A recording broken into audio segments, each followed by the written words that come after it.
Hola, ¿qué tal? Bienvenidos al tercer episodio del programa. Hoy es lunes 4 de mayo. Disculpen porque estoy grabando el lunes. El tema es que, yo había dicho que iba a grabar todos los domingos, pero estoy en época de revisiones en la facultad y la verdad que este fin de semana estuve bastante ocupado, pero igualmente debía haber grabado. Así que voy a tratar de hacerme un tiempo y administrarme mejor para el próximo episodio para así subirlo el domingo como tiene que ser, como estaba planeado. Hoy es un día lluvioso en Bella Unión, hay tormenta eléctrica, así que por ahí capaz que se escucha el ruido de la lluvia o algún rayo, esperemos que no. Así que empezamos con el programa. Esto es 11 y 17.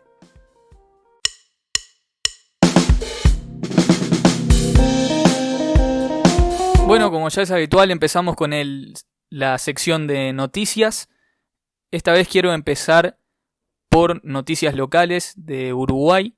En primer lugar, quiero hablar de una entrevista que dio la ministra de Economía, Azucena Arbeleche, al diario El País, hablando un poco de la situación de Uruguay, de nuestro país, con respecto a esta crisis, ¿no? Desde el punto de vista de la economía.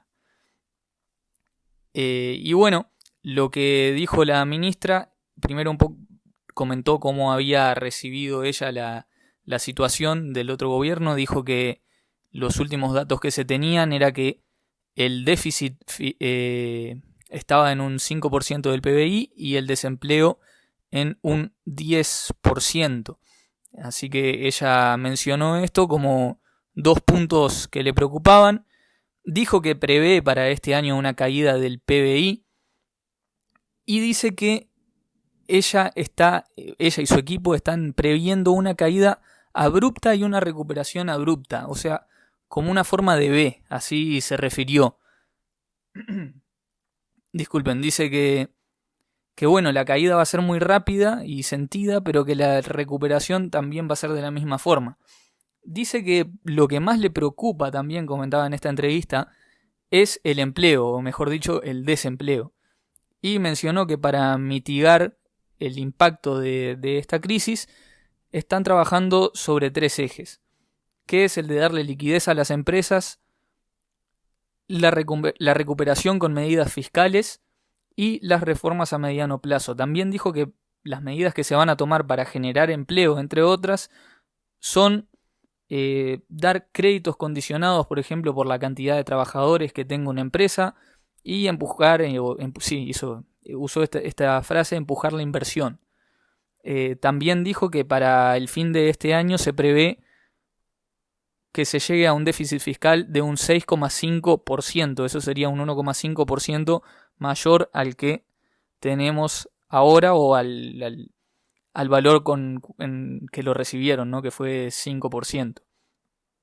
Pero dijo que se van a separar los gastos que hayan sido destinados a la situación del coronavirus para poder apreciar bien qué corresponde a qué, ¿no? Qué gastos corresponden a qué cosa. Se refirió también a la forma de financiar la deuda. Dijo que el gobierno había actuado rápido en gestionar las líneas de crédito contingentes que ya tenía aprobado desde antes el Uruguay y que se están gestionando nuevas. También dijo que ve como positivo que la tasa de interés internacional está muy baja. Y cuando se le preguntó si peligraba la calificación de Uruguay, el grado inversor, dijo que el gobierno estaba en contacto con las principales calificadoras de riesgo de Estados Unidos, Fitch, Standard & Poor's y Moody's, y que que estaban en comunicación, y una de las medidas importantes para transmitir seguridad, dijo que era esta de separar los gastos en los que se está incurriendo por el coronavirus, ¿no? Para que cuando se vea el déficit fiscal se pueda apreciar qué cosa corresponde a qué. En otras noticias, el Uruguay hasta el sábado había realizado 606 análisis ese día 610 análisis con 606 casos negativos, solo 4 positivos. En otro plano, el 1 de mayo el PIT-CNT realizó a lo largo de todo el Uruguay, pero se sintió más en Montevideo, una caravana por el Día de los Trabajadores bajo el lema "Lo urgente es la solidaridad". Este lema obviamente haciendo referencia a la ley de urgente consideración ingresada en el Parlamento, que está en discusión en este momento.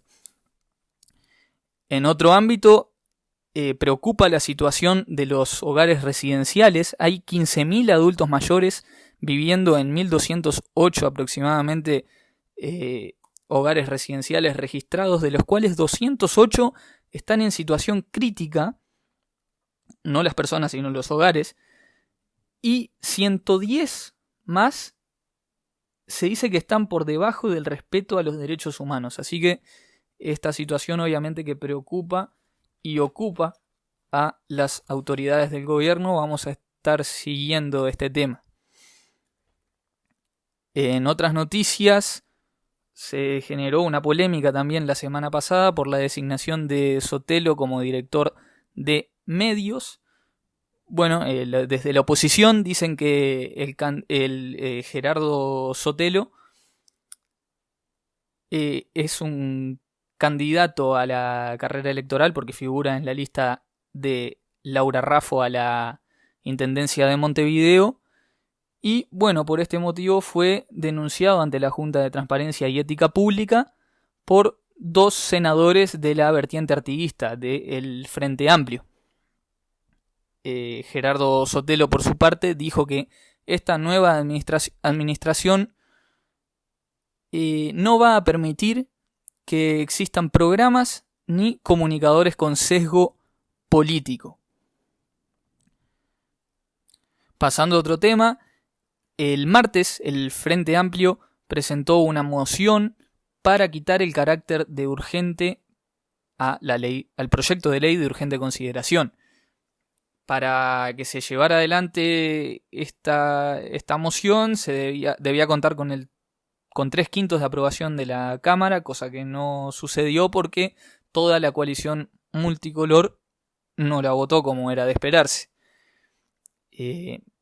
Entre los argumentos de la gente del Frente Amplio se dijo que esta herramienta de una ley urgente estaba pensada para otros propósitos y no para los que estaba planteando el actual gobierno. Por su parte, Jorge Gandinis, es senador del Partido Nacional, dijo que lo de urgente consideración era por razones políticas y así se refirió al deterioro que dejaron las pasadas administraciones. También dijo que la ciudadanía le había votado un cambio y que ellos estaban comprometidos con ese cambio y bueno, para eso era necesario la ley de urgente consideración. Así que siguen los entredichos por este proyecto de ley que está en discusión en el Parlamento, que los seguiremos siguiendo a ver cómo evoluciona ese tema. Bueno, una situación bien particular que se dio en el Hospital Maciel. La semana pasada se llamó a la policía en Montevideo porque había un hombre que estaba teniendo una actitud un poco extraña, ¿no? Había inquietado a algunos vecinos. Llaman a la policía, lo van a buscar, intentan subirlo al patrullero, se ven en los videos. La persona un poco que como que se resiste. Y bueno, lo que dicen los policías es que no se lo estaba llevando en calidad de detenido en realidad, así que no se lo podía esposar. Y cuando lo llevan al hospital Maciel, que quedaba ahí cerca de donde lo habían encontrado, el hombre se resiste, toma la pistola de uno de los policías, le efectúa disparos a 2 de ellos y escapa rumbo a un muelle que hay cerca de ahí del Hospital Maciel, cerca del puerto, en Montevideo. Y bueno, allí el hombre termina recibiendo un disparo de un policía y cayendo al mar. ¿Por qué estamos contando esto? Bueno, porque el director o mejor dicho, ex director ahora del Hospital Maciel, José Minarreta, tuiteó que la policía había tenido una falta de profesionalismo, ¿no? Que como que era una falta de profesionalismo lo que había pasado ahí en el hospital, que había puesto en riesgo a sus pacientes y al personal del hospital. Por otra parte, lo que se dice es que el cese del director ya era algo que estaba planeado desde antes, ¿no? Porque bueno, cuando asume un nuevo gobierno se cambian por lo general las autoridades. Y bueno, así que su sustituto ahora es Aníbal Dutra. Ahora sí pasamos a las noticias internacionales. En estos días vi un video que supuestamente es del gobierno chino, lo cual me pareció raro en un principio y después lo confirmé, en el que aparecen dos muñequitos de Lego y uno chino y el otro muñequito es Donald Trump, y el chino lo acusa a Trump y le dice cosas como, por ejemplo, yo te avisé hace 4 meses que esto se iba a poner mal, y Trump dice, no, esto es un virus que se va a quedar en China, por ejemplo, ¿no? Como minimizándolo, tratando de dejarlo mal a Trump, ¿no? Hacerlo quedar mal. Y bueno, se planteó por varios medios si esto no es una nueva guerra fría, ¿no? Una nueva clase de guerra fría. Desde la administración de Trump se amenazó con imponer aranceles a Pekín tras afirmar que hay pruebas de que el virus habría sido creado en un laboratorio de China. Con respecto a esto, la OMS aseguró que el origen es natural y que no ha recibido evidencias por parte del gobierno de Estados Unidos de que esto sea así. Otro hecho curioso y preocupante que pasó en Estados Unidos fue que manifestantes ingresaron en el edificio del legislativo en Michigan para exigir que se corte con las medidas de confinamiento que se impusieron en ese estado de Estados Unidos. Pero imagínense la situación, ¿no? Gente armada ahí en el lobby del legislativo. Bueno. Y ahora venimos a Brasil, donde se registran más de 100.000 casos, 7.000 muertos y 1.364 más otras muertes siendo investigadas por posible coronavirus. Y donde en las últimas 24 horas han habido 275 víctimas fatales. O sea que la situación en Brasil está bastante complicada. Mientras tanto, su presidente Jair Bolsonaro sigue promoviendo el desconfinamiento y criticó a los gobernantes por la destrucción de empleos. Dijo que el país pagará caro. Y con respecto a la crisis política, tras la renuncia de Sergio Moro, dijo que el pueblo, escuchen bien, que el pueblo y el ejército está de su lado. ¿Qué tal? Imagínense si un gobernante de acá de Uruguay dijera eso, ¿no? Lo preocupante que sería. Así que bueno, también está para seguir la situación de los hermanos brasileros. Mientras tanto, del otro lado del río, en Argentina, se siguen con los intentos de flexibilización de la cuarentena. Ya hay muchos gobernantes de ciertos sectores que inclusive están diciendo que es necesario el contagio. Recordemos que Argentina ya se encontraba en una crisis económica antes de este tema del coronavirus. Y bueno, obviamente que esto no hace más que agravar esa crisis y mucha gente se plantea, y con razón, hasta cuándo es conveniente seguir con la cuarentena, ¿no? Porque obviamente que se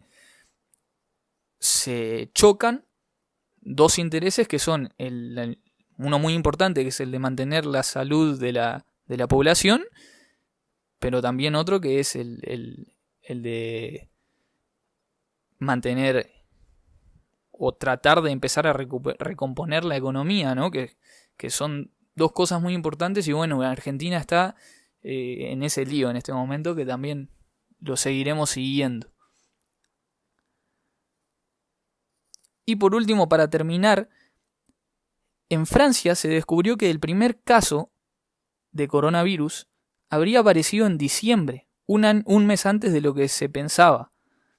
Y esto es importante porque querría decir que Wuhan, la ciudad de China, no sería el único foco de coronavirus. Hasta acá las noticias.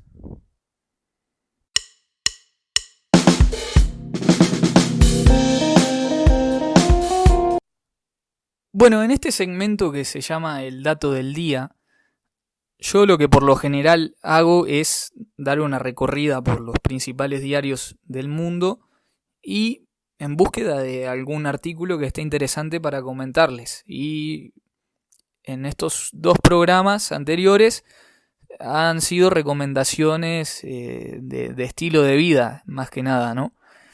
Bueno, en esta oportunidad estaba buscando en el diario El País de España y me llamó la atención una columna por varias razones.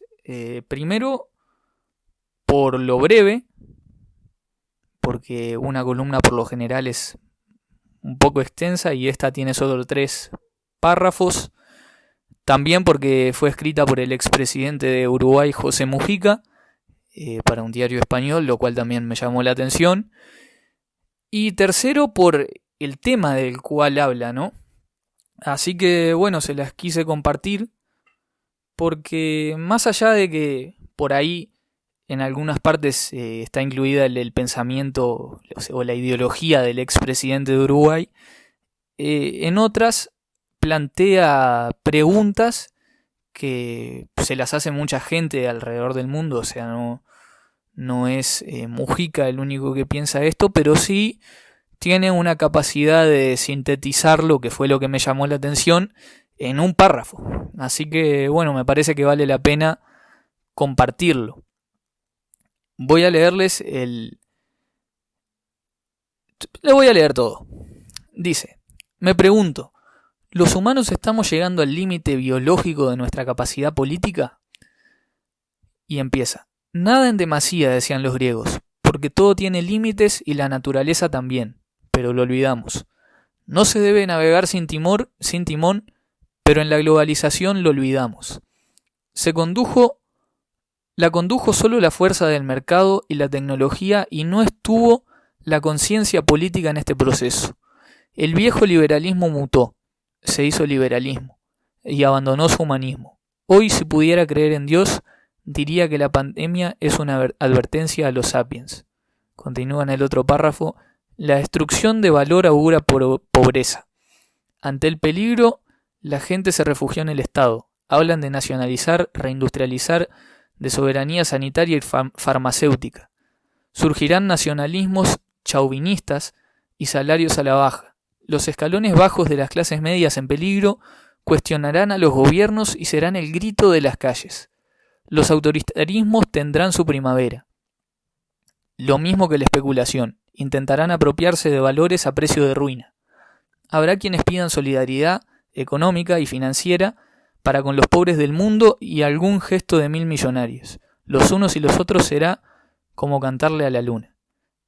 Y en el tercer párrafo dice, los bancos centrales del mundo rico inundarán de dólares y euros a sus países. Si la cooperación no logra mitigar la competencia, habrá tensiones geopolíticas dramáticas entre Oriente y Occidente. Me pregunto, ¿los humanos estamos llegando al límite biológico de nuestra capacidad política? ¿Seremos capaces de reconducirnos como especie y no como clase o país? ¿Mirará lejos la política para hacer maridaje con la ciencia? ¿Recogeremos la lección del desastre al ver cómo revive la naturaleza? La medicina, la enseñanza, el trabajo digital más la robótica se afianzarán y entraremos en una nueva era.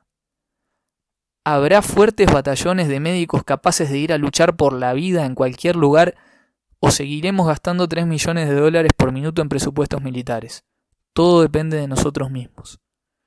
Bueno, más allá de que, como dije, hay mucho de su pensamiento ideológico, ¿no?, en esta columna, no por eso deja de ser interesante muchas de las cosas que dice, ¿no? Más allá de que a esos pensamientos ustedes lo pueden compartir o no, igual me parece que vale la pena reflexionar un poco sobre estas preguntas, ¿no? Sobre todo las del último párrafo, que a mí me llamaron la atención.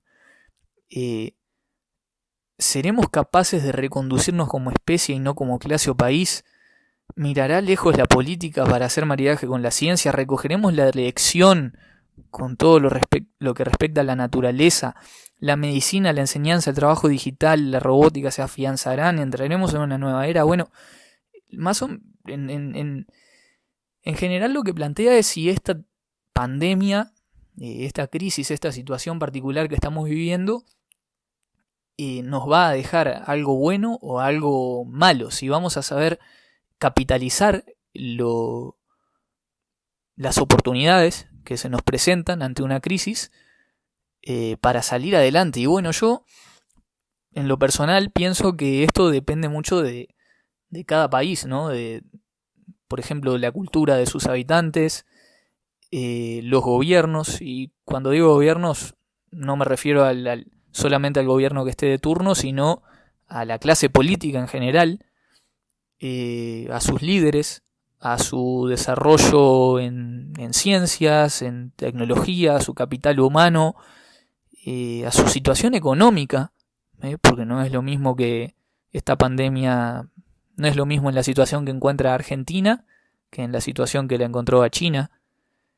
Entonces, bueno, está buena las preguntas, toda esta serie de preguntas para reflexionar. También habla de que surgirán nacionalismos chauvinistas, los autoritarismos tendrán su primavera, dice. Bueno, yo he leído a varios columnistas también que recuerdan las épocas, por ejemplo, la crisis del 29, de 1929, que fue, no sé si comparable con esta, pero bueno, al fin y al cabo fue una crisis.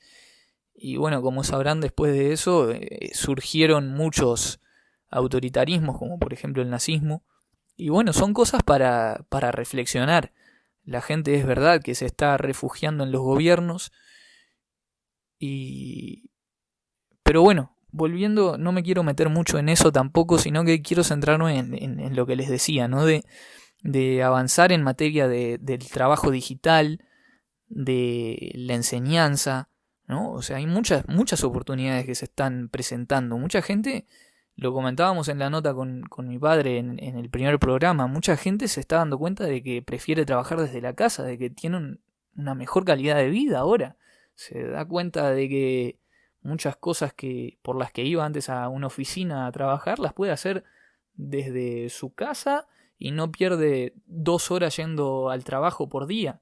Que en ciudades chicas como Bella Unión no sentimos eso, pero hay otras ciudades en las que sí, y se está viendo esto. Entonces, bueno, trayéndolo un poco a Uruguay, a mí me parece que el Uruguay está en una muy buena posición como para capitalizar las oportunidades que se presentan en esta crisis.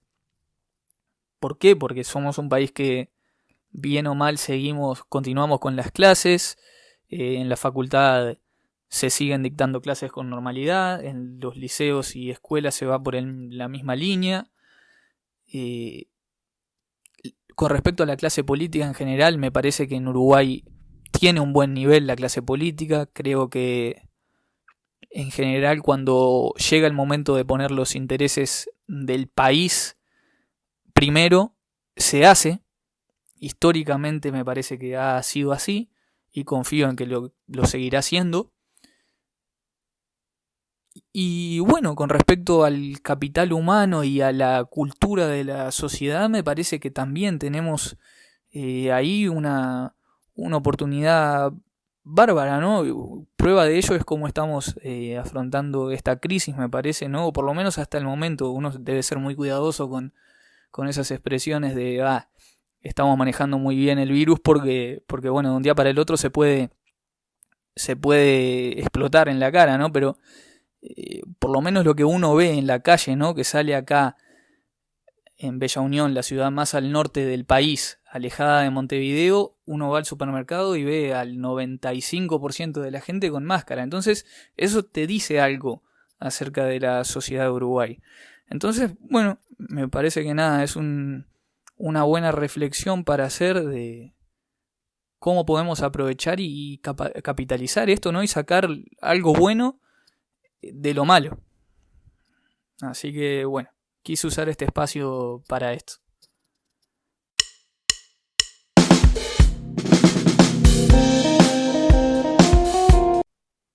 Bueno, y el espacio de entretenimiento también lo voy a hacer un poco diferente.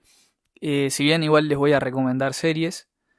Por ejemplo, una que les quiero recomendar es Fleabag.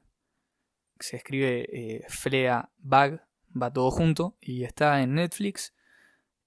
Esta serie yo no la miré, es una serie de la BBC británica, por lo que tengo entendido. Que la miró mi padre y me la recomendó, y la verdad que él tiene buen ojo para las series, así que se las recomiendo. Inclusive ahora estamos mirando Breaking Bad y bueno, tiró un comentario ahí como quien no quiere la cosa de que Fleabag estaba mucho más buena, así que y por lo que veo Breaking Bad está muy buena y a la gente por lo general le gusta, así que debe valer la pena mirar Fleabag. Es una serie corta de 2 temporadas creo, así que tampoco lleva mucho tiempo mirarla. En tema música, no te va a gustar, sacó un disco nuevo que se llama Otras Canciones. Es un disco de canciones en vivo de su gira por Latinoamérica.